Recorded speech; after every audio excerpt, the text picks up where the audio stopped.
San. Buenos días a todos. Buenos días a todos. Bienvenidos a este primer webinar de GADEX. Estamos muy contentos de la respuesta que tenemos registrada de participantes.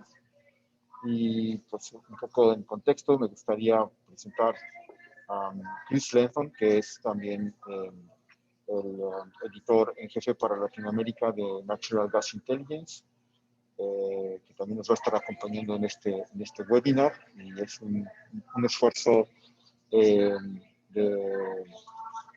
GADEX, también nuestro socio comercial estratégico Enix, que ustedes muchos conocen, así como del vínculo de colaboración que tenemos con NGI, como la publicación especializada en temas de precios y de noticias del mercado de gas natural, que pues, últimamente ha tenido una actividad muy activa, una presencia muy activa en el mercado mexicano, y que estamos, la idea de este panel es ayudar al público mexicano a familiarizarse con lo que pasó en el mercado estadounidense esta semana, que está concluyendo y que inició, digamos, en el día de gas del jueves anterior, y que sin duda se convierte en el evento más abrupto del mercado gasista norteamericano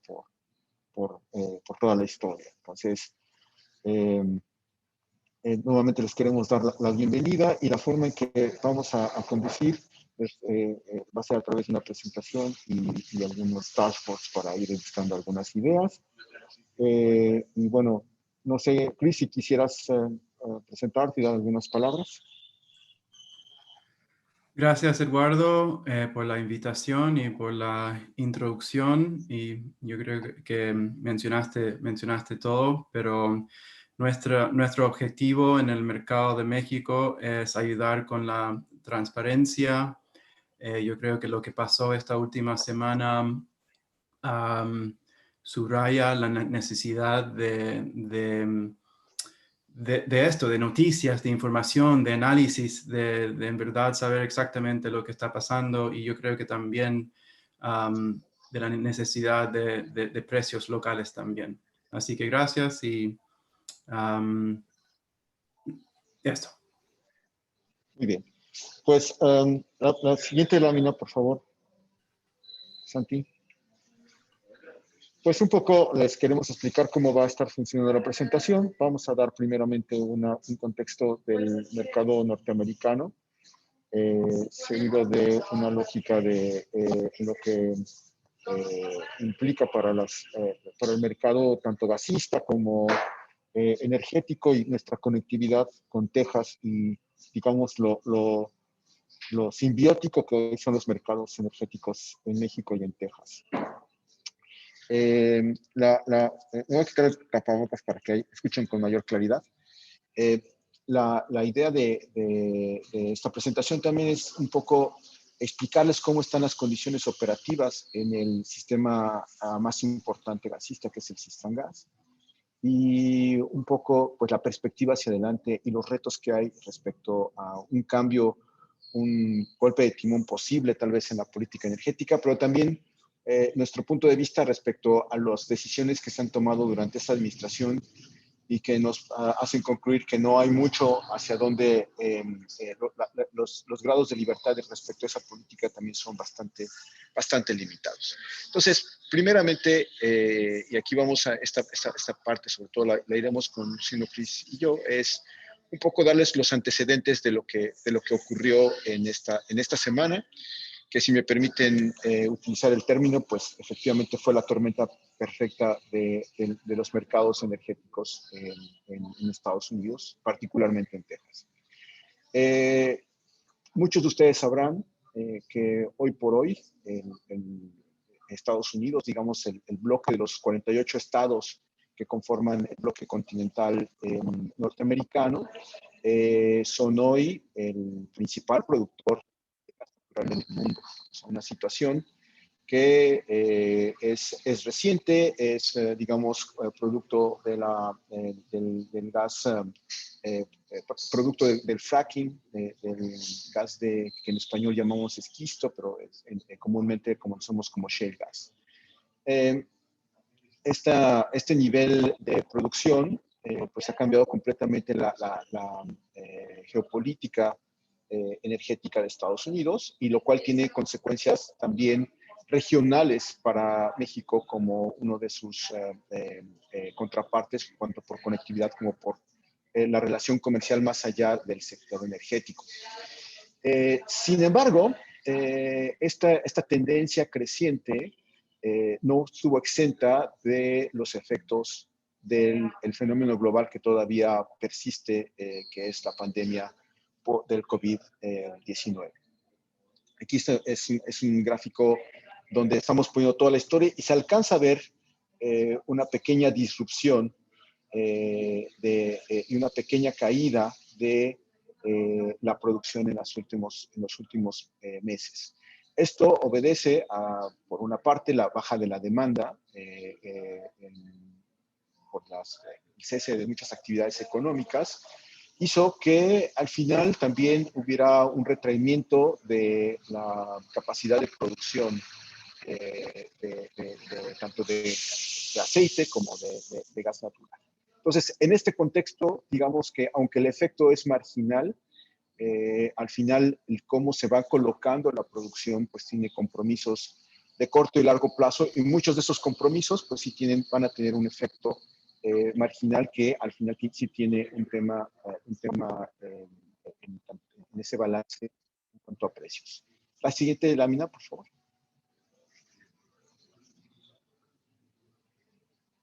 Este es un mapa un poco para esquematizar la forma en que está configurado el sistema norteamericano. Probablemente estamos muy familiarizados con la red gasista mexicana, más no así con la red gasista norteamericana, que es una muy mallada. Como pueden ver, hay una gran cantidad de ductos intraestatales, interestatales. Interestatales quiere decir que tienen un comercio de estado a estado. Intraestatales quiere decir que están confinados en un solo estado y probablemente tienen una regulación local. Y aquí lo que queremos mostrar es que lo gran hallado que está en la zona de Texas y el Golfo de México, en las costas de Luisiana y Texas, que típicamente son el vaso comunicante que lleva a los grandes centros de consumo en el noreste de Estados Unidos, en la costa noreste. Como pueden ver también, las zonas de los Grandes Lagos pues están comunicados no solamente con estas cuencas productoras, sino también con Canadá en las zonas de Alberta. California, podemos ver que es, digamos, una zona bastante aislada, con poca conectividad. Y otro punto a resaltar es, digamos, las áreas que van un poco atrás de los Apalaches, cerca de la zona de Pensilvania, donde es, a lo mejor con más precisión Chris nos podría decir, donde ha ocurrido también los grandes cambios de producción de las cuencas de Marcellus. Entonces, esto ha hecho que la configuración de flujos ha cambiado en el último lustro, de tal manera que el flujo natural de Texas hacia el norte y hacia el este ha cambiado de manera significativa, lo cual también ha agarrado a mal parados a muchos de los sistemas de transporte que justo están en una reconfiguración de sus operaciones con instalación de compresión, con algunas extensiones y cambios de direcciones. Entonces, digamos que la infraestructura logística está en un momento de transición. Otro elemento que es también importante a decir es que el almacenamiento también es algo que sin duda es un elemento que complementa la producción, dado los picos de la demanda tan estacional y tan marcada que se tiene por los cambios en temperatura. México tiene su pico de demanda en verano, somos totalmente contracíclicos al pico estacional de Canadá y Estados Unidos, que obviamente obedece a cuestiones térmicas y obedece a un tema de sí, básicamente para consumo humano y calefacción. Entonces, el almacenamiento es lo que complementa la demanda pico, por decirlo así. Y aquí hay que decirlo, el almacenamiento se busca que esté cerca de los centros de consumo y en tal sentido hay una mayor densidad de instalaciones de almacenamiento hacia el norte y hacia el este de Estados Unidos. Texas tiene almacenamiento, sin embargo, por ser una zona exportadora por excelencia y donde el clima no es más benigno que en otras zonas más al norte, en realidad no tiene tanta capacidad de almacenamiento y esto también ha jugado un papel en estos últimos días. Otro elemento que también explica el cambio de flujos es que en lo que explicábamos en la lámina anterior, este cambio geopolítico de la producción en Estados Unidos ha hecho que sea un exportador neto de energía. Y hoy Estados Unidos es uno de los grandes jugadores, si no es que el más grande jugador en las exportaciones de gas natural licuado. Entonces, en estas exportaciones de gas natural licuado también se ha convertido en digamos, en un sumidero de producción, absorbe una gran parte de los excedentes que se tienen en la producción de Texas.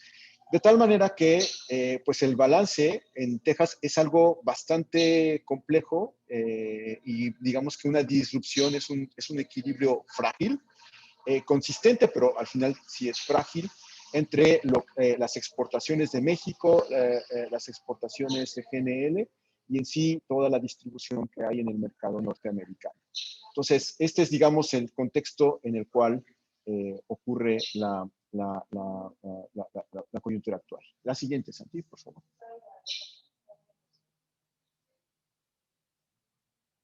Aquí a lo mejor estoy básicamente poniendo una narrativa de cómo han sucedido los últimos días.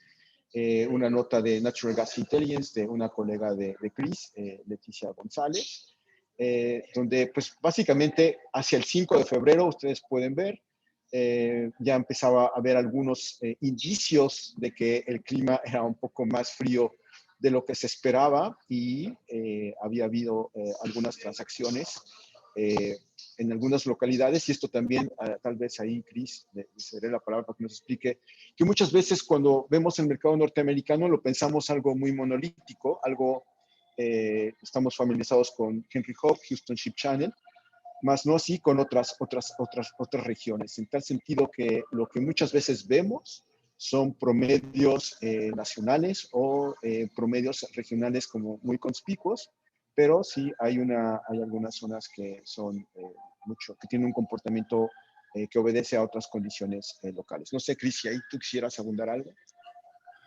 No, yo creo que lo dijiste bien, Eduardo. No es un mercado único, hay muchos mercados y el precio depende mucho de factores locales. Para Leticia, que escribe sobre los mercados todos los días, ha sido un tiempo súper interesante porque normalmente los precios cambian 1 centavo o medio centavo al día y lo que ha pasado esta última semana realmente es inédito, histórico y bueno, para ella muy interesante. Yo tengo unas cifras, pero quizás, Eduardo, tú quieres seguir y podemos Sí, volver claro que sí. después. Okay. La siguiente lámina, Santi, por favor. Ya hacia el 8, también vemos que hubo ahí un pequeño brinco en el noreste, justo la zona donde típicamente se observa el clima más complicado. Sin embargo, hacia el 8 de febrero, pues veíamos que nuevamente parecía que todo iba dentro de un invierno normal. Digamos que los precios del futuro de gas natural andaban en el orden de los $3, algo básicamente en el rango esperado y de los últimos años. Digamos que business as usual en estos días. La siguiente, por favor.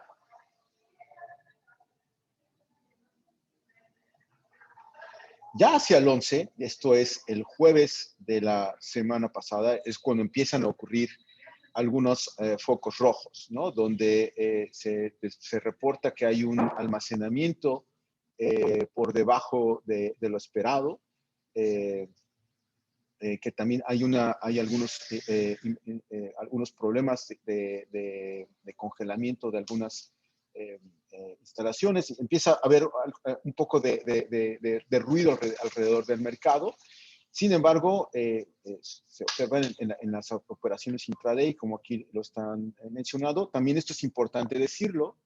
El mercado gasista pues tiene distintos tipos de transacciones. No todo el gas el precio que se registra es el que corresponde a todos los intercambios que ocurren en un día. Puede ser que algunos volúmenes ya hayan sido pactados con anterioridad y de alguna manera el mercado pues más líquido o el más inmediato, más que el más líquido, es obviamente el mercado spot. Y aquí es donde estamos empezando a ver un poco de mayor movimiento. Sin embargo, pues todavía estamos viendo precios en un dígito, ¿no? Esto es muy normal y empezamos a ver que las expectativas también hacia abril, pues, pues son mucho menores, ¿no?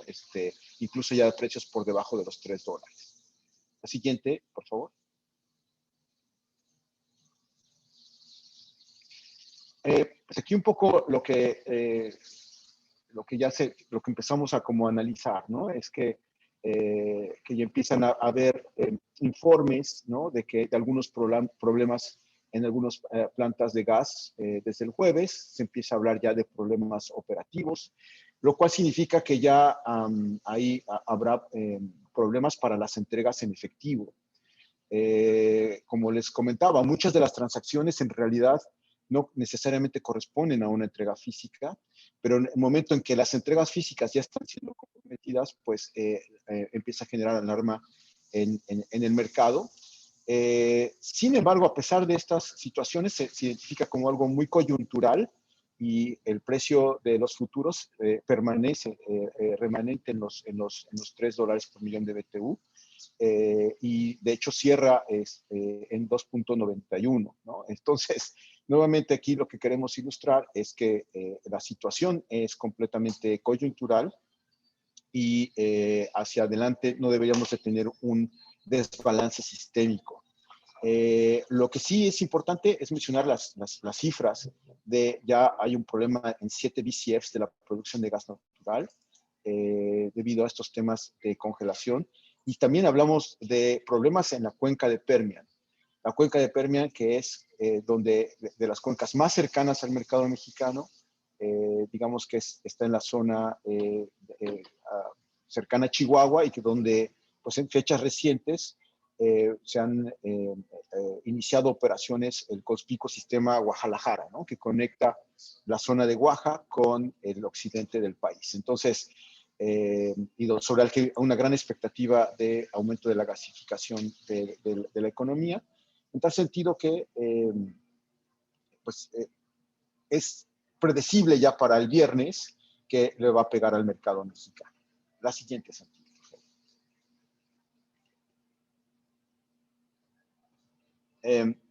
Y lo que ocurre el viernes aquí, creo que es importante decirlo, también es un sistema en particular, un sistema en Oklahoma, donde el precio, conforme íbamos viendo las noticias cada hora, y de hecho lo iba reportando Leticia, muy activa en redes sociales, empezábamos a ver que el precio no solamente brincaba de un dígito, brincaba más allá de 3 dígitos, en $125 por millón de BTU, lo cual parecía un poco broma, un poco irreal.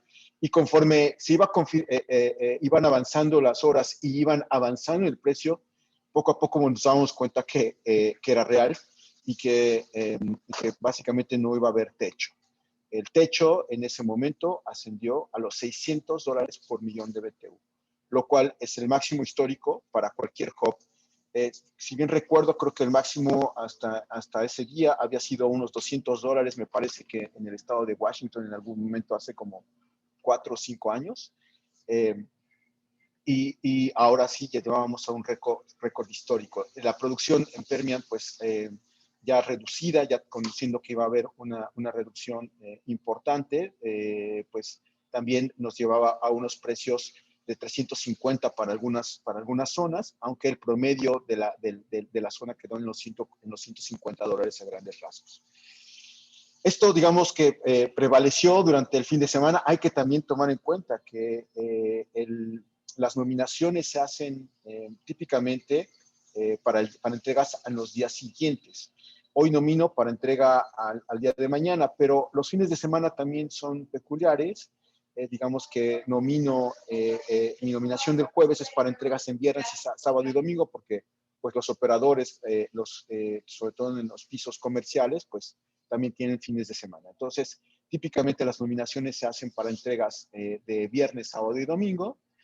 Y aquí el tema adicional fue que era un fin de semana largo.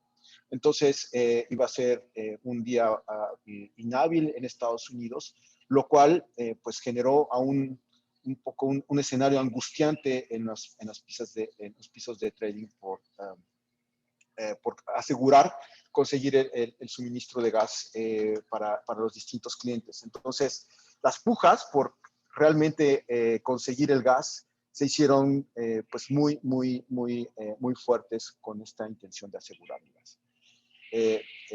La siguiente, por favor.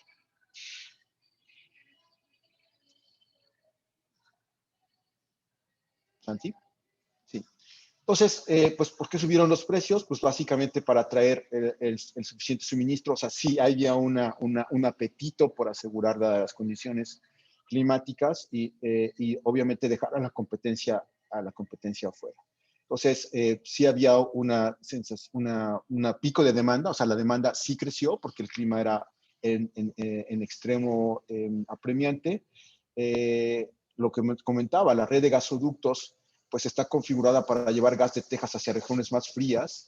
Y también nos dábamos cuenta que Texas empezaba a padecer un clima más allá de lo inusual, muy frío, de tal manera que pues sí agarra mal parado a la logística en Texas, porque menciono que no hay suficiente almacenamiento del cual echar mano. Entonces, eso, digamos que hizo las condiciones de balance mucho más apretadas en las transacciones localizadas en Texas. Y de esa manera que los precios se fueron hacia las nubes.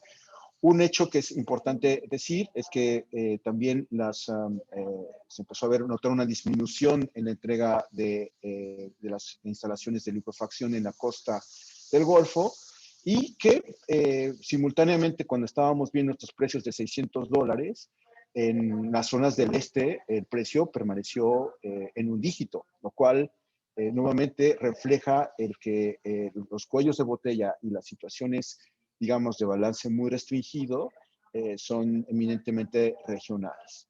La siguiente, Santi. Y aquí, bueno, pues un poco, tal vez, Cris, si quisieras redondear un poco lo que ocurrió en el mercado norteamericano, lo apreciaríamos mucho. Ya, ok, yo creo que lo hiciste muy bien, Eduardo, pero igual tengo un par de cifras aquí que quizás puede explicar lo que pasó. Primero, el frío fue extremadamente raro y pasó en todo el país y subió la demanda por gas natural a niveles históricos en todo el país. Y al mismo tiempo, por el frío, la producción también bajó a niveles no vistos desde 2017. Y dentro de todo esto, Texas fue el estado más impactado por el frío. Para darte un ejemplo, Dallas promedió menos 10 grados centígrados el 15 de febrero, que es 25 grados centígrados menos que el promedio normal del mes. 60% del estado de Texas usa electricidad para calefacción. Y así que aparte de una demanda récord de gas natural, también llegó una demanda récord de electricidad. Como dijiste, Eduardo, más de 30 ductos de gas natural en el estado dejaron de funcionar y 7,000 millones de metros cúbicos por día salieron de producción en Texas.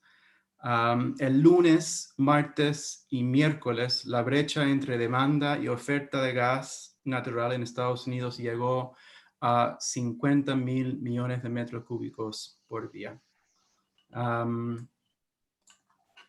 bueno, y también como dijiste, vimos precios históricos en Oaxaca, donde vimos precios negativos por sobre oferta de producción en los últimos años.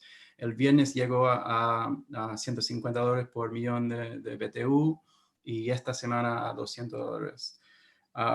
Pero como podemos ver, ya la situación normalizó un poco y los precios han bajado significativamente. Y dentro de todo, los precios futuros, aunque sí han cambiado, la diferencia no es significativa o no es sorpresivo.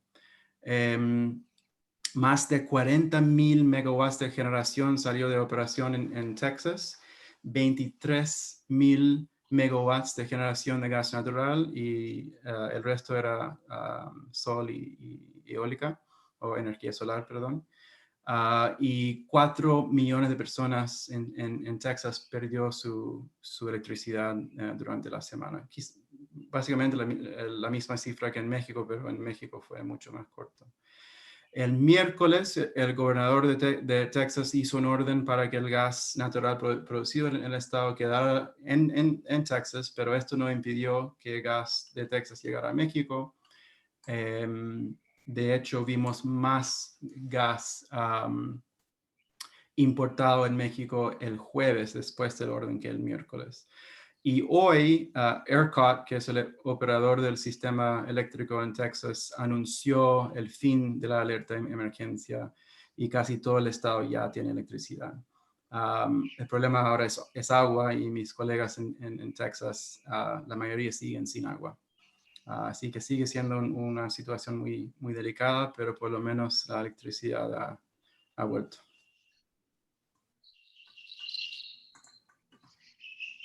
Y pues esto un poco la pregunta y lo que ha trascendido es que esta relación simbiótica entre Texas y México, pues no solamente se quedó confinado en la situación de escasez de gas en Texas, sino que al final esto también ha trascendido hacia el norte del país y de eso tratará la siguiente sección del webinar.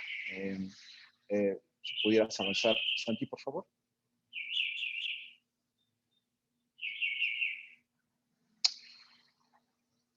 ¿Cómo estamos conectados con Estados Unidos? México tiene 24 puntos de internación. Creo que esto es muy relevante mencionar. Hoy por hoy, las principales fuentes de suministro de gas por parte en el mercado gasista mexicano proceden de Estados Unidos. La producción doméstica en la zona del sureste, en Tabasco y Campeche, y los otros procesadores que están ubicados en Chiapas, de Cactus y Nuevo Pemex, apenas llegan a integrar no más de 700 millones de pies cúbicos en un buen día. En un mal día sencillamente desaparece esa producción. Burgos, que era la zona prometedora a principios de este siglo, sencillamente tiene un nivel de operación de 2/3 partes de su capacidad instalada en un buen día. En un mal día apenas 1/3 de esa capacidad instalada. De tal manera que el gas de campos y el gas producido por Pemex cada vez es mucho más, está muy disminuido y no hay que perder de vista, hoy se habla de que se buscó una dependencia de Estados Unidos y la verdad es que fue dándose por un sentido inercial. En realidad, México era bastante autosuficiente de gas hacia el año 2006 y poco a poco la caída de producción, una vez que pasó su mínimo la producción de crudo por parte de los yacimientos de Cantarell, el gas en México es típicamente gas asociado. Entonces, en realidad, la importación desde Texas era el backup de nuestra principal fuente de gas en el país. ¿Qué es lo que estamos viendo esta semana? En realidad, el problema es que necesitamos un backup para nuestro backup. Entonces, un poco lo que queremos explicar es pues esta conectividad, y lo hemos partido en las 4 grandes regiones del norte del país. Históricamente, el país ha recibido gas desde la zona de Reynosa y Argüelles, y hoy por hoy el principal punto de internación es el gasoducto Ramones. Y el gasoducto Ramones llega a distintos puntos que queremos mostrarles a partir de la siguiente herramienta. Por favor, Santi. Aquí podemos ver hoy por hoy en el Cistrangas, que es el principal sistema de transporte en México. Aquí tenemos representado pues, ese sistema y, como mencionaba, la primera fase del proyecto Ramones es hoy por hoy, y se puede ver en este gráfico, la altura de estas columnas a la izquierda es el principal punto de inyección de gas en el país. Y como lo muestra el color amarillo tiene que ver con el destino eléctrico. El destino eléctrico, como podemos ver, el gas que se inyecta por Ramones tiene una repercusión en plantas a lo largo del Golfo de México, al sur del estado de Tamaulipas, en la zona de Altamira, así como en la zona del norte de Veracruz, en las plantas que están en Tuxpan y en Poza Rica. Incluso estas rutas que parten, estas son las rutas comerciales declaradas como contratos en base firme desde Ramones, llegan a la zona central del país e incluso al Bajío. Otros puntos que son relevantes en esta zona es la importación desde Argüelles y Reynosa. En los sistemas de Energy Transfer. Energy Transfer está también en Argüelles y los sistemas de Coral y Tennessee. Como podemos ver, aquí es un poco más diversificado. CFE no tiene del todo la capacidad reservada en estas interconexiones. Una fracción importante va al mercado eléctrico, pero una fracción importante trae también a otros consumidores. Sin embargo, este precio o estas cuencas, perdón, estos puntos de internación tienen mucha relación con la cuenca de Agua Dulce. Y como podemos ver, y aquí le pedí a Santi que nos muestre la tira de precios del mercado gasista. Sí, del mercado eléctrico primero lo vamos a ver. Sí, precio de combustibles, sí, tienes razón. Del precio de combustibles, pues dentro de los combustibles, el gas natural pues también tiene distintos efectos. Ahí se puede ver cómo típicamente es el combustible más barato respecto al combustóleo y el diésel y el carbón, pero pues esta gráfica ahora tiene un comportamiento completamente disruptivo y atípico. Y si nos vamos cuenca por cuenca, por favor, la pestaña de gas natural, Santi. Ahí podemos ver que los índices que afectan al mercado mexicano, los contratos al cual están referenciados los contratos en el mercado mexicano, son los de Waha, hay índices de Waha, Houston Ship Channel, Henry Hub y el Paso Permian.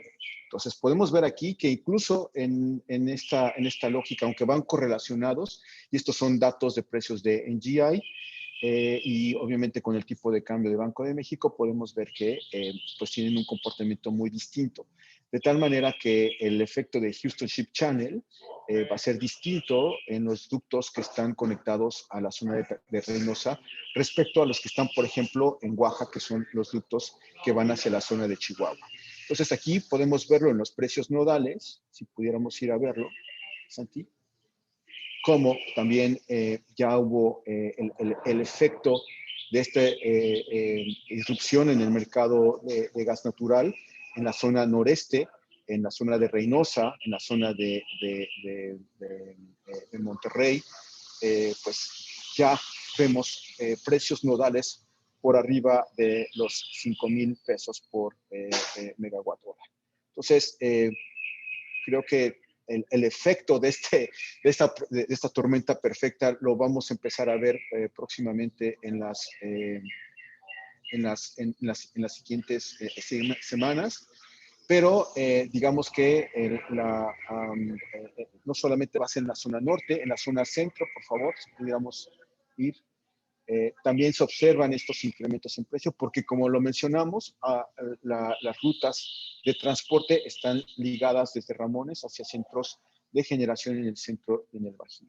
Entonces, esto sin duda va a tener una repercusión importante. Algo que también cabe mencionar, por ejemplo, en la zona del Pacífico, si nos regresamos nuevamente al dashboard de los contratos de transporte, en la zona de Oaxaca, ¿dónde está afectando? Pues típicamente en Chihuahua, pero no solamente en Chihuahua, también en el Pacífico. Si nos vamos al sistema del Encino Topolobampo, por favor. En el sistema del Encino Topolobampo es un sistema que eminentemente está ligado a la actividad eléctrica. Lo podemos ver en el color amarillo, significa que el destino tiene que ver con las plantas de generación puestas en Sinaloa. Y aquí, pues, el precio de Permian va a afectar de manera importante, aun cuando es una generación que pareciera que no está ligada con una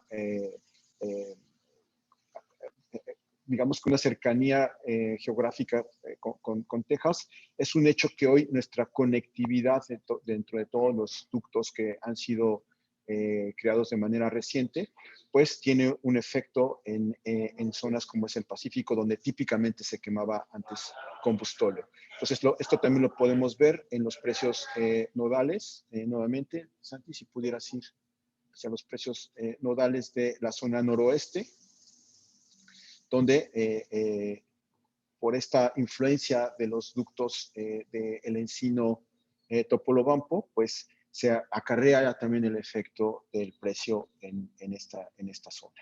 Entonces, esto, repito, puede tener efectos también diferenciados y que de hecho fueron más pronunciados en la zona de Baja California. Podemos irnos a la zona de Baja California, por favor, Santi. Donde pues también observamos los precios más altos, los precios nodales más altos. Y esto, pues al final, el efecto en cascada de lo que mencionábamos en la presentación, como la zona de California y tiene una poca conectividad con Texas, pues hace que el precio también de gas natural haya sido pues haya tenido un efecto en el parque de generación de la zona de Baja California. Si pudiéramos ir a ver también cómo está la distribución del gasoducto Rosarito, por ejemplo, y es algo que podemos también revisar. Como aquí es un poco más heterogéneo y de hecho el color rojo significa que hay muchos más usuarios, entre ellos hay un mercado secundario que también puede entregar gas hacia plantas de generación, pero también hacia otros puntos de consumo de índole industrial. Entonces, si regresamos a la presentación, por favor, Santi. Esta conectividad, digamos, que tenemos con Texas, pues la hemos ido barriendo a lo largo de estas distintas regiones. Y como pueden ver, pues hay como distintos compartimentos, ¿no? O sea, el efecto va a ser diferenciado, sin duda es abrupto, pero vamos a ver precios nodales con distintos magnitudes sí, en los 4 dígitos, pero sí con diferenciales importantes, destacando la zona de Baja California, donde es la zona mucho más cara. La siguiente lámina, por favor, Santi.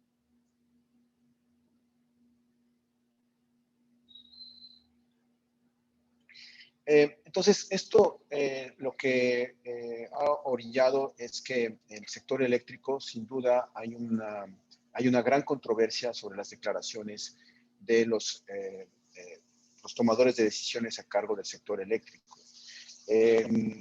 La columna que de hecho hoy también saldrá por parte de Natural Gas Intelligence, donde contribuyo catorcenalmente y que Chris es mi editor, estaremos narrando un poco lo que muy probablemente ha pasado en el mercado eléctrico y en el mercado gasista.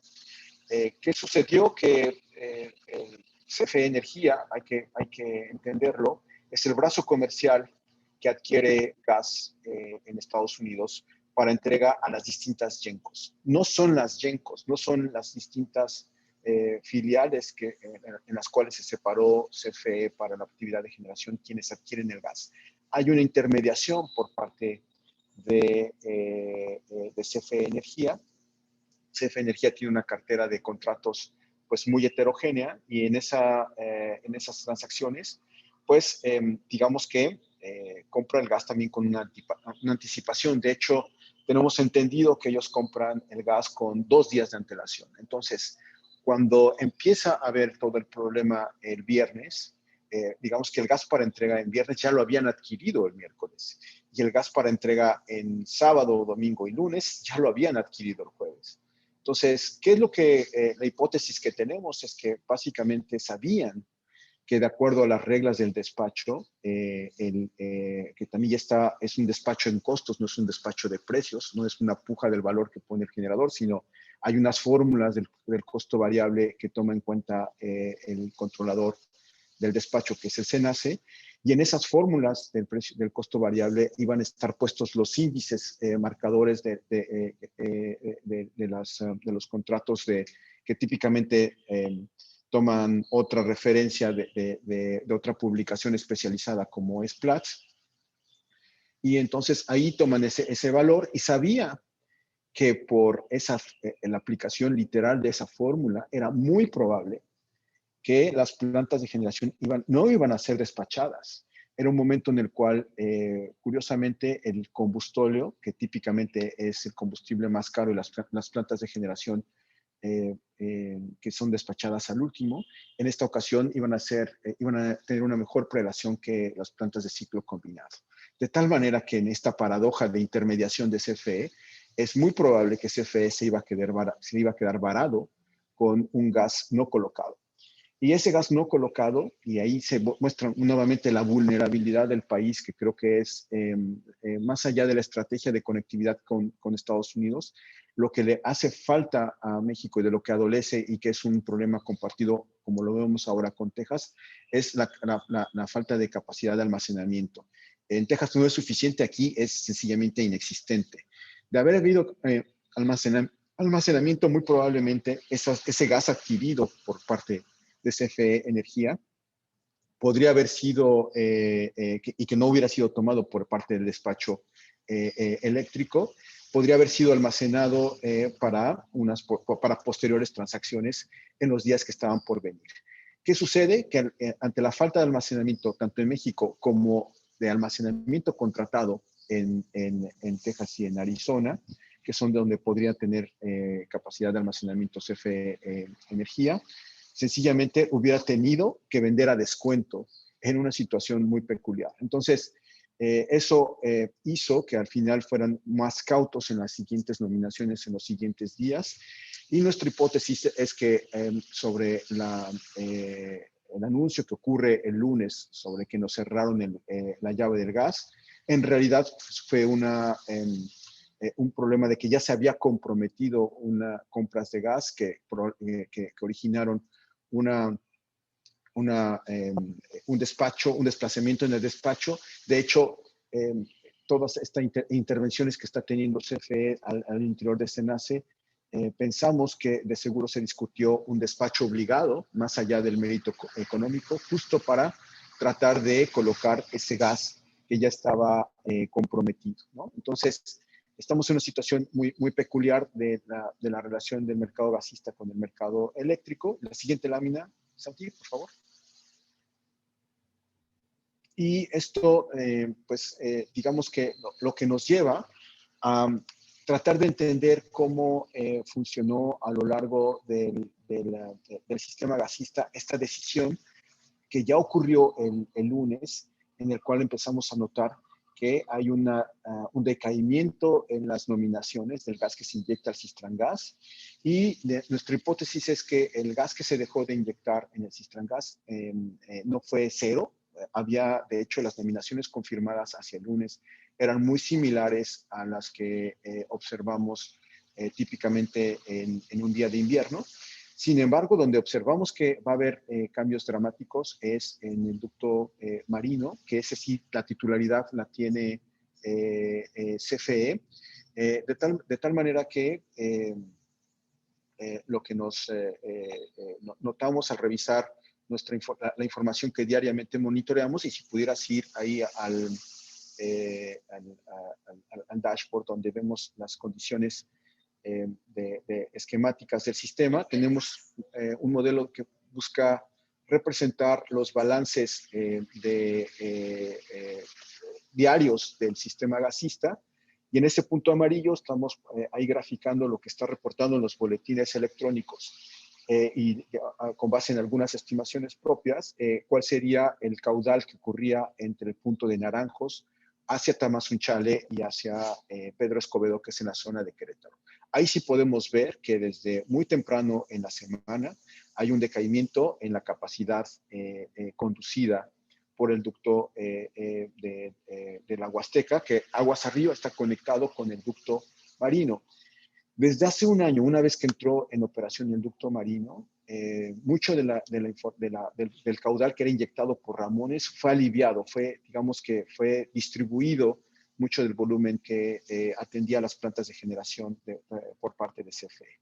Entonces, de manera similar, si pudiéramos ir exactamente hacia los volúmenes que se ven de inyección en el Cistrangas, en los puntos, por ejemplo, en este caso es Ramones.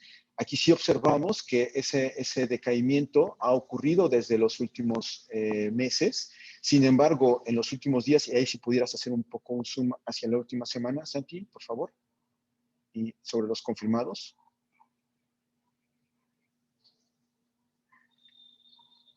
En los volúmenes confirmados, sí, hoy tenemos una parte abrupta, pero todavía hacia el principio de la semana, los volúmenes andaban en el orden de lo que observamos, si pudieras ir al 2020,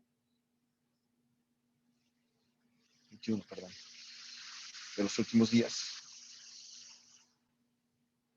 Aquí podemos ver, sí, nos muestras, exactamente, ya estamos en febrero, y aquí se ve como en realidad a lo largo de los días cae abruptamente en esta última semana. Sin embargo, todavía hacia el día, si pudieras regresarte hacia el día 15, Santi, por favor.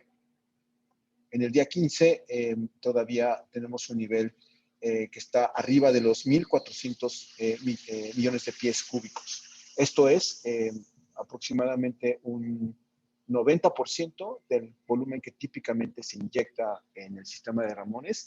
El lunes todavía, cuando nos hacen el anuncio de que hubo un cierre de válvula, no lo observamos así, al menos en el volumen confirmado por el operador del Cistrangas, que es Enagás. Y esto sí es importante porque al final las confirmaciones no es un número arbitrario. El trabajo de scheduling implica que en esa confirmación hay una comunicación con los sistemas aguas arriba. Y los sistemas aguas arriba, digamos que le confirmaron al scheduler dentro del Cistrangas que efectivamente ese gas iba a fluir. Entonces, lo que notamos aquí es que sí hubo un retraimiento de los volúmenes, pero no al nivel al cual fue narrado por parte de CFE Energía. En cuanto a las condiciones operativas, y ahí sí pudiéramos regresar a lo que posteriormente pasó, es que en el Cistrangas, si pudieras ir al Cistrangas, por favor, el empaque sí empezó a tener un comportamiento por debajo de sus condiciones operativas normales, ¿no? O sea, lo que estamos observando es que en la última semana, pues está muy por abajo del umbral de la capacidad que es permisible y deseable en el empaque. El empaque típicamente debe andar entre los 7 y 7.5 BCFs. Ya hacia entrada esta semana estamos observando que se fue muy por debajo. Ahora, hay que decirlo que este empaque en realidad también ha perdido un poco de significancia en cuanto a las condiciones operativas, porque desde la entrada del ducto marino y desde la entrada de operación de Zapotlanejo, las condiciones de presión en el occidente y en el centro del país han mejorado de manera importante y ya no es tan relevante tener empacado todo, de manera general, todo el ducto. Entonces, aquí podemos ver cómo pues, la zona del centro pues, está muy castigado. También podemos ver cómo se empezaron a deteriorar otros parámetros, como puede ser la descarga. Si pudiéramos ir a la descarga de los indios, por favor, Santi. En los indios. La estación de compresión de los indios, pues aquí empezamos a ver que algunos parámetros, que es, por ejemplo, la descarga de la estación de compresión, empieza a tener un desempeño por debajo de los parámetros deseables. ¿Qué significa esto? Que la conducción de gas hacia el Golfo, que al final el troncal, los principales troncales, que es Ramones y el troncal de 48, empiezan a tener problemas en su nivel de operación. Y eso hace que ya hacia el martes es cuando el Sistemgas nos anuncia su alerta crítica. Entonces, si pudiéramos ir hacia la zona del sureste, Santi, un poco para ver cómo estaban las condiciones operativas en Minatitlán. En Minatitlán vemos que también las condiciones de presión siguen en el rango, digamos, permisible. Justamente la zona más comprometida normalmente es la de y en tal sentido nos parece que la zona de Mayacán, si pudieras, tienes graficado.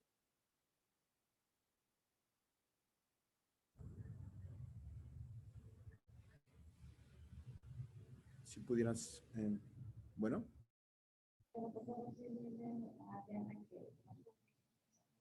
Bueno, ¿sí me escuchan? Sí, Eduardo, sí te escucho. Ok. ¿Pudieras ir al sistema de Mayacán? Un poco para ver cómo están las condiciones.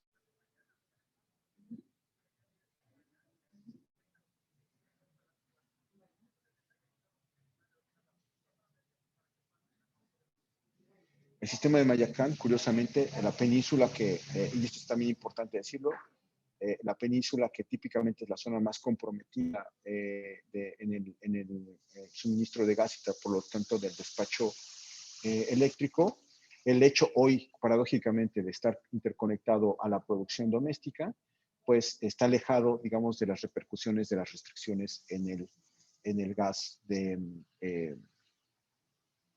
importación, ¿no? ¿Qué es lo que viene? Y si pudieras ir regresar un poco para seguir la narrativa, Santi, ¿pudieras regresar a la presentación? Creo que es importante decir que la disponibilidad de gas nacional en el sureste, pues siempre ha estado limitado. Las condiciones del sureste siempre son las más comprometidas. Sin embargo, creo que esto, ahora sí que esta circunstancia tan atípica, tan anormal, no nos debe distraer de lo que son las tendencias y de lo que es la normalidad. En realidad, a pesar de lo complicado que es la situación de intercambio con Texas, es un hecho que nuestra confiabilidad gasista tiene que seguir recayendo en una importación desde Texas. Y aquí, Santi, si pudieras ir al dashboard respecto a cómo están las reservas, por favor. En el dashboard tenemos información de reservas.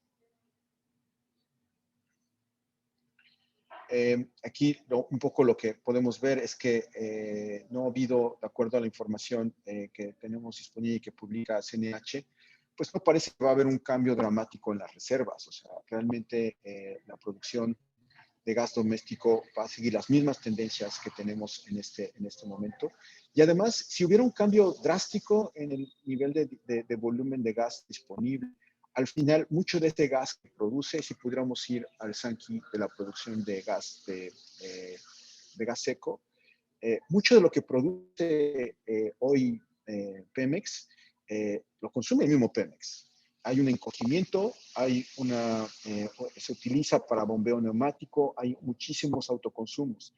De hecho, el mismo Pemex hoy está consumiendo ya gas importado para sus propias operaciones, ¿no?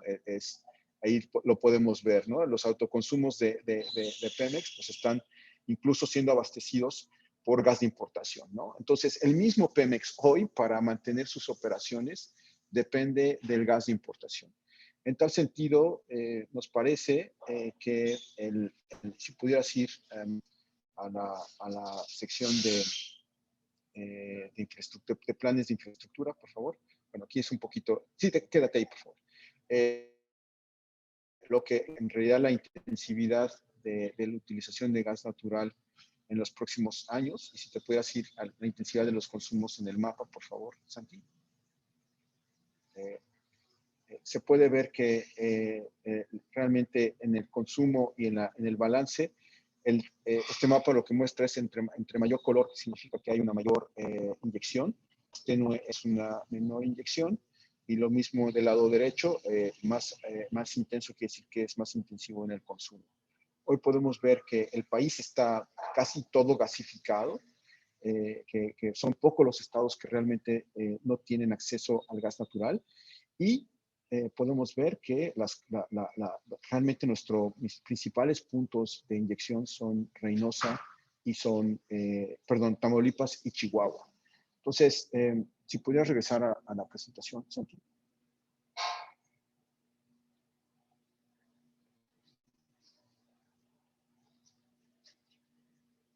La siguiente ya, por favor.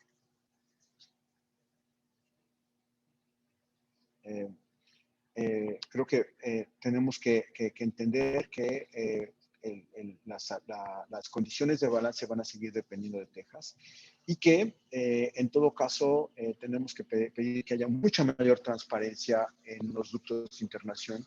Quisiéramos entender bien pues las razones por las cuales digamos que no del todo son los ajustes en las nominaciones. Aquí podemos ver cómo incluso las reducciones desde una perspectiva proporcional se pidió a muchos usuarios casi irse a volúmenes pues muy menores. El total de cortes anunciados fueron de 248 millones de pies cúbicos. No ha habido otro anuncio al respecto, y aquí podemos ver dónde están localizados pues los mayores cortes, ¿no? Los mayores cortes están en Nuevo León y curiosamente en Michoacán, ¿no? Lo cual no entendemos muy bien, digamos, como operador que fui en algún momento. La única explicación es que Michoacán está ArcelorMittal y que siempre es uno de los puntos más vulnerables del sistema, y por esa razón tal vez se le pidió los recortes. Sin embargo, los recortes, y aquí también tendríamos que pedir mucha claridad, los recortes tendrían que seguir la aplicación de términos y condiciones. Primero se cortan los paybacks, los make-ups, los volúmenes interrumpibles. Al final los contratos en base firme. Y en los contratos en base firme todos tienen la misma prelación, de tal manera que se debería de buscar un criterio más o menos homogéneo. Y como vimos en nuestro, si pudieras ir al dashboard para mostrar las rutas de transporte, particularmente la de Ramones, si pudieras regresar al dashboard. O sea, lo que hubiéramos esperado es algo menos localizable.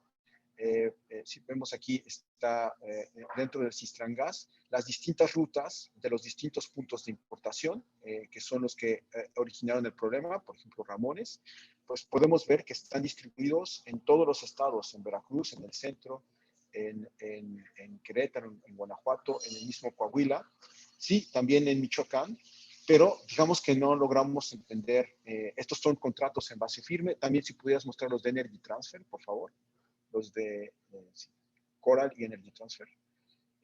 También van hacia el centro, también van hacia Nuevo León y hacia el Golfo. Entonces, digamos que lo que no logramos entender es esa proporcionalidad que debiera de haber entre los ajustes que deberían de ser prorrateados en las rutas en base firme respecto a los que les mostramos en el mapa. Y aquí sí pudieras ya regresar al mapa, a la presentación, Santi. Por favor. De tal manera que no logramos ver esta correlación. Y si quieres ir a la siguiente lámina, Santi, por favor.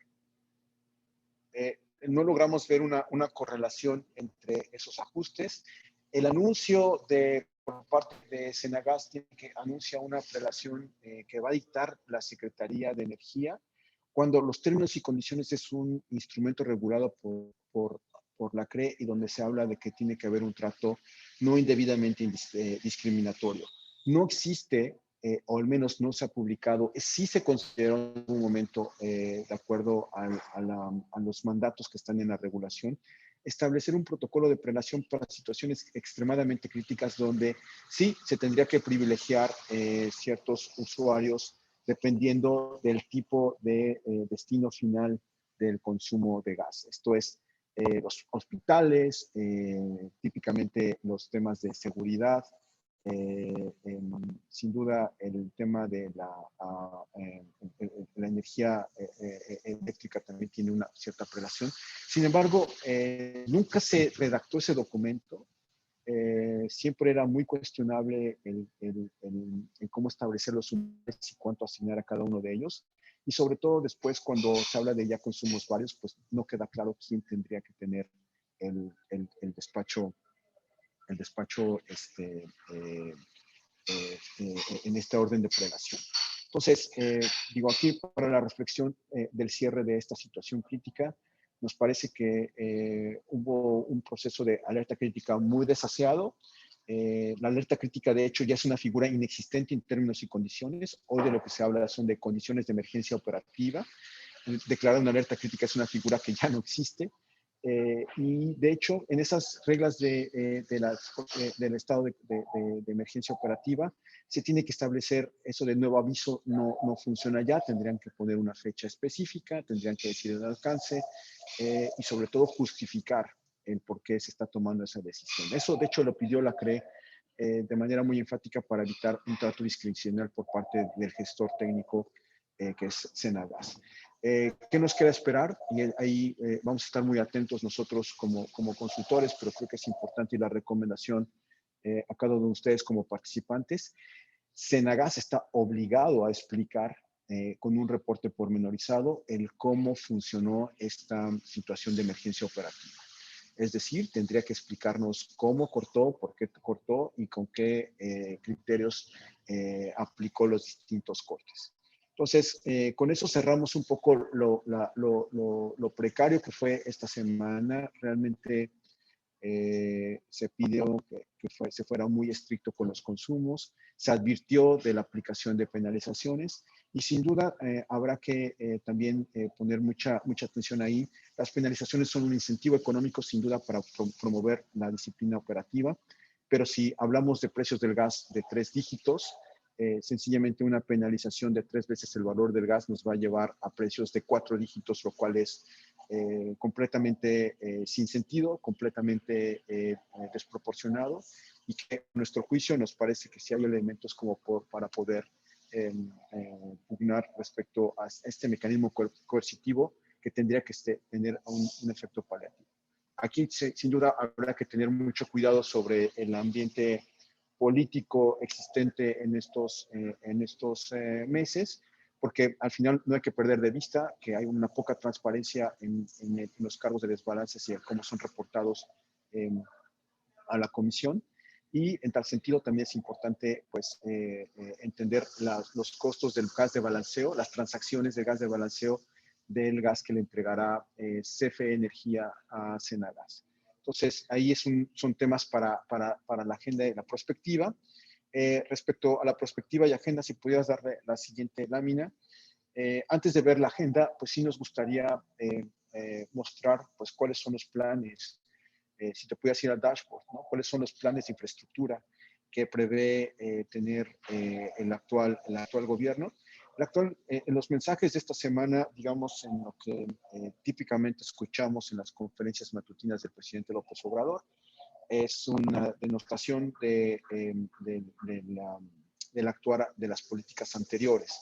Se acusa de que de manera errática se busca una compra de gas, pues de hecho se acusa de un lucro inmoral respecto de las empresas encargadas de estos segmentos de la cadena de valor de suministro de gas natural.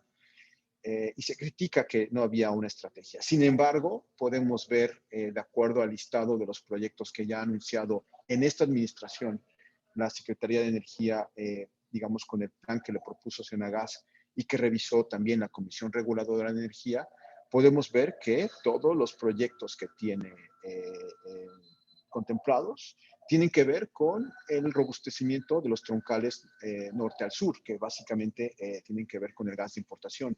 Se habla de una ampliación de Monte Grande, se habla de 2 estaciones de compresión en Tecutla y Lerdo. Si pudieras ir un poco para la descripción, Santi, por ejemplo, de la descripción de Monte Grande. Se habla de 2 estaciones de compresión que de hecho se estimaba que tendrían que estar en operación este año, y pues hasta el momento no sabemos que hayan iniciado los trabajos, por lo cual somos muy escépticos, pero al menos eso ya ha iniciado. En el sentido que pues podemos ver de este listado que recae mucho del gas de importación. Llama la atención si pudieras ir al proyecto Leona Vicario. El proyecto Leona Vicario, de hecho, que es el cabezal al cual está ligado el proyecto Cuxtal. De hecho, en la descripción se habla que ese cabezal tiene que permitir que se tome gas del Cistrangás para llevar incluso a la refinería de Dos Bocas y a los centros de procesamiento de Pemex. O sea, incluso el proyecto de Dos Bocas está considerando que va a complementar su requerimiento de gas a partir del gas de importación. Entonces, nos parece que esta retórica no es la más sana y adecuada para realmente construir una logística mucho más sólida. Y ahora sí, si pudieras ir a la presentación, Santi, por favor.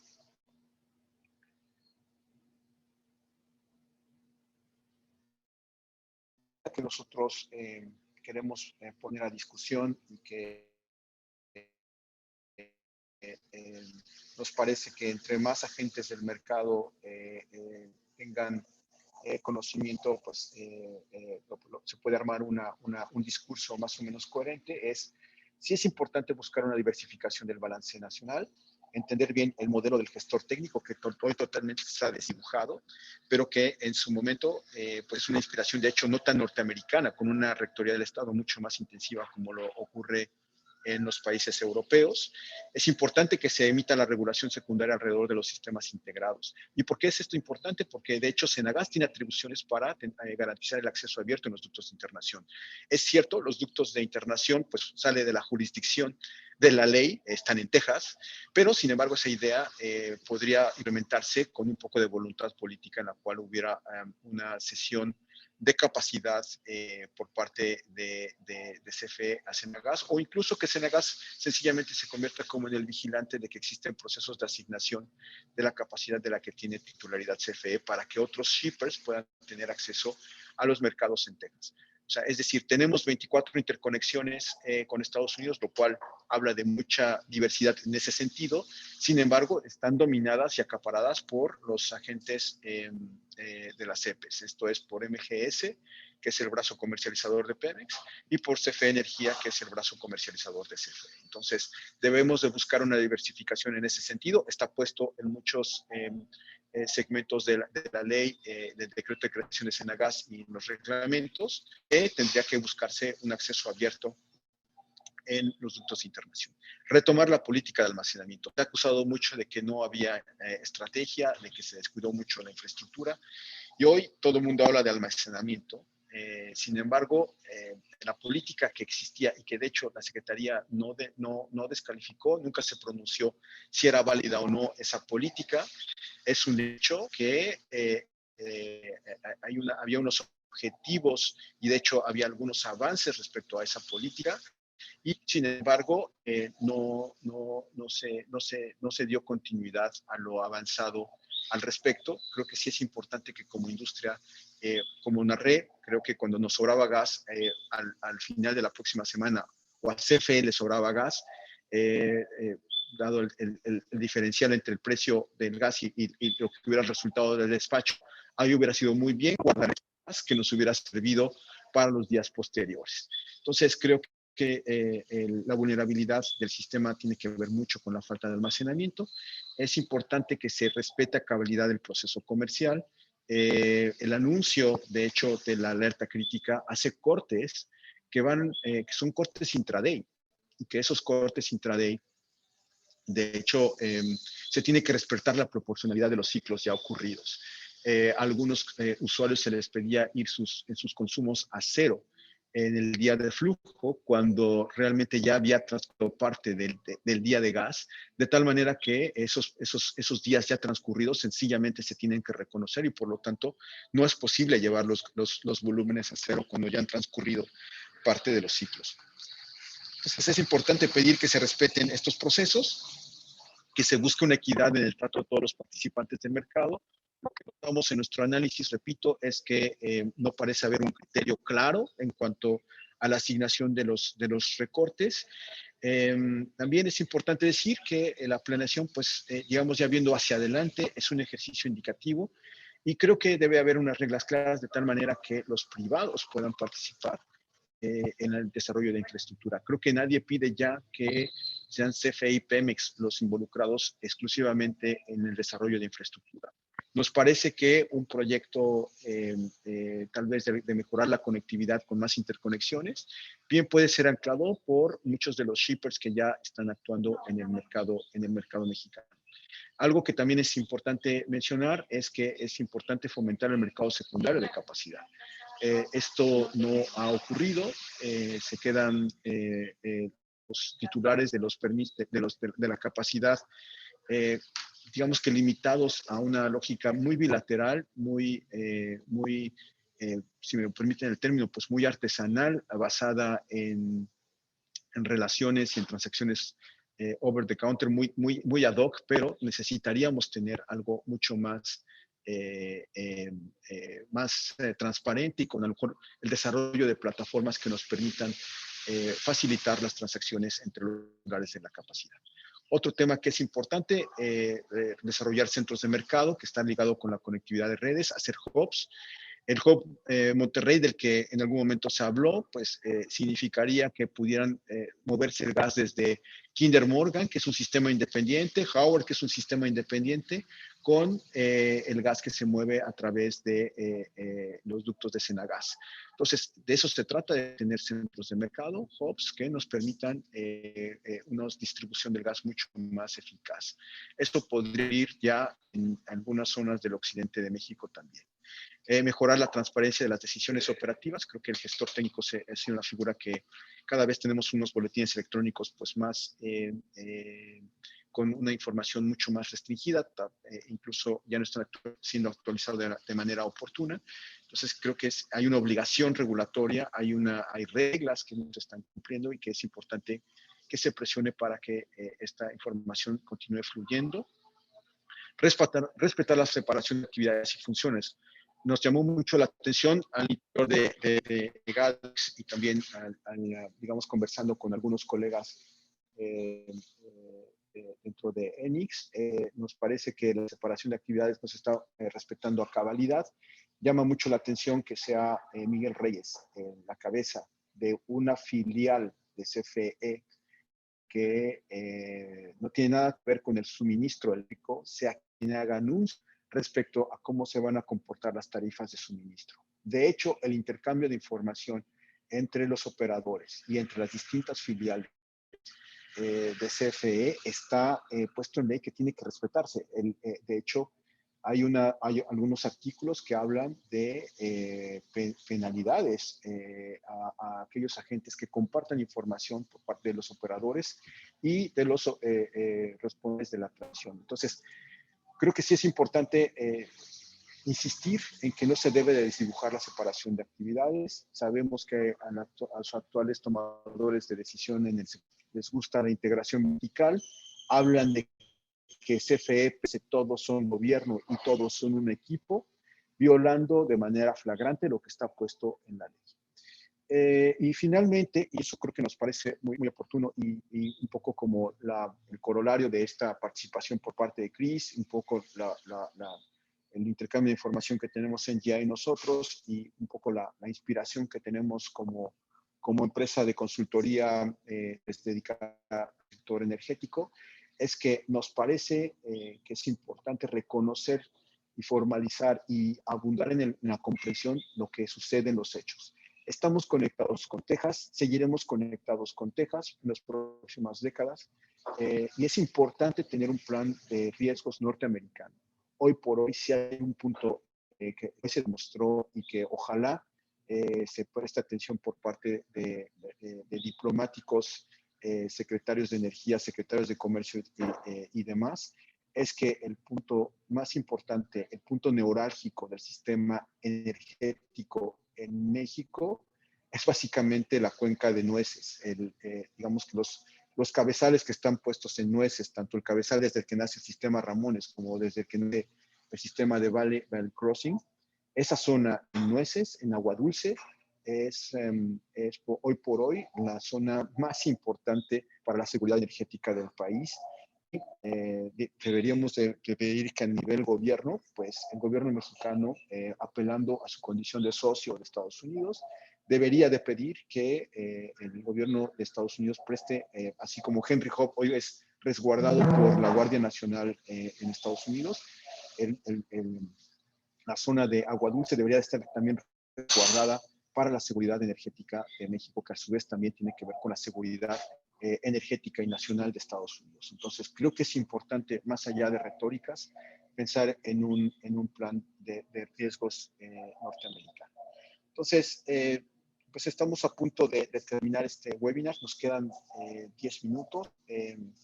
Les agradecemos muchísimo la participación, su asistencia. Esperamos sinceramente que les sea de utilidad esta exposición.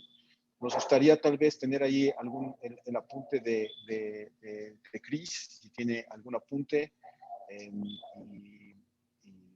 a lo mejor hacemos un par de anuncios y a lo mejor tenemos un par de preguntas que nos hicieron.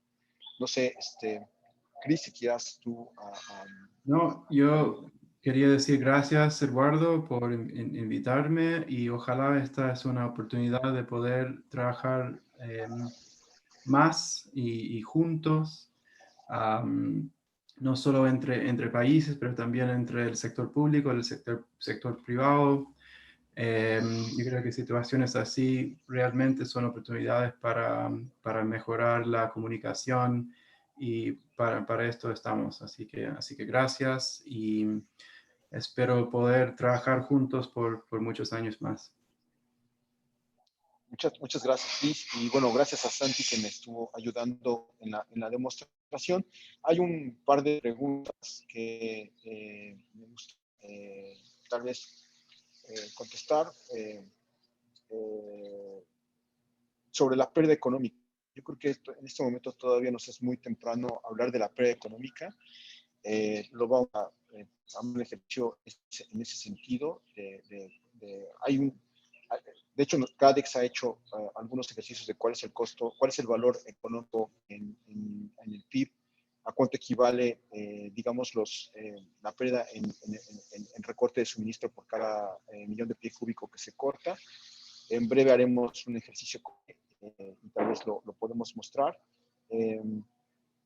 Y bueno, pues creo que la exposición sobre el CFE Energía, los precios spot, pues sí, lo que comentaban, nos parece que hay no hay que perder de vista que CFE, por el tamaño de las transacciones, incluso llega a estar dentro de los primeros 20 comercializadores en Texas. O sea, los volúmenes que maneja CFE no son despreciables en una perspectiva norteamericana.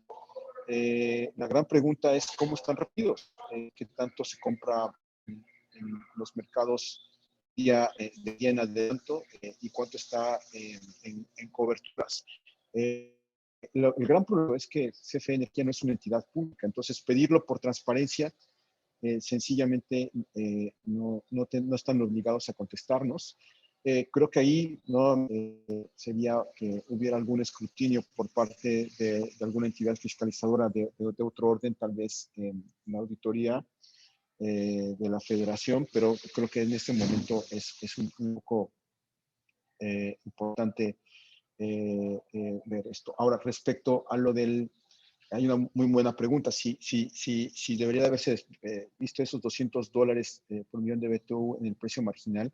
Sí, de hecho, el orden del incremento en los precios marginales es 10 veces lo que típicamente observamos en el mercado. No así digamos, casi 100 veces el precio del gas. Ahí lo que nos parece es que no sabemos si hubo ahí a lo mejor algún despacho forzado, algún cambio en el algoritmo. Realmente sí es algo que merece análisis, pero sí, intuitivamente sí nos llama la atención el hecho de que está bastante atenuado el impacto en los precios. No es la misma proporción de lo que observamos en los precios nodales en ERCOT, lo cual pues nos parece que también es importante entender. Y pues tal vez ahí creo que había una pregunta sobre ERCOT. No sé si tú quisieras comentar algo de ERCOT, Chris.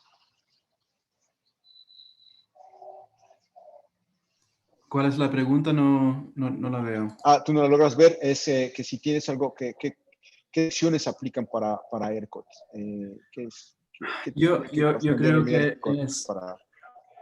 Sí, yo creo que vamos a tener semanas y meses para realmente saber lo que pasó. Es un sistema único en el estado, así que, pero lo que sí podemos decir es que no fue la culpa de una sola fuente de energía. Yo creo que todos los sistemas fallaron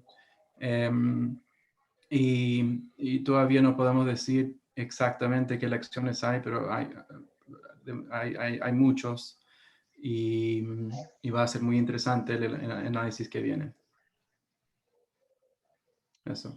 Y bueno, pues no me queda más que ahora sí agradecer la asistencia al webinar. Espero que ya están saliendo algunos participantes, un número nutrido de los que nos acompañaron el día de hoy. Y este ejercicio, nuestra intención es repetirlo en breve y sobre todo de temas de coyuntura.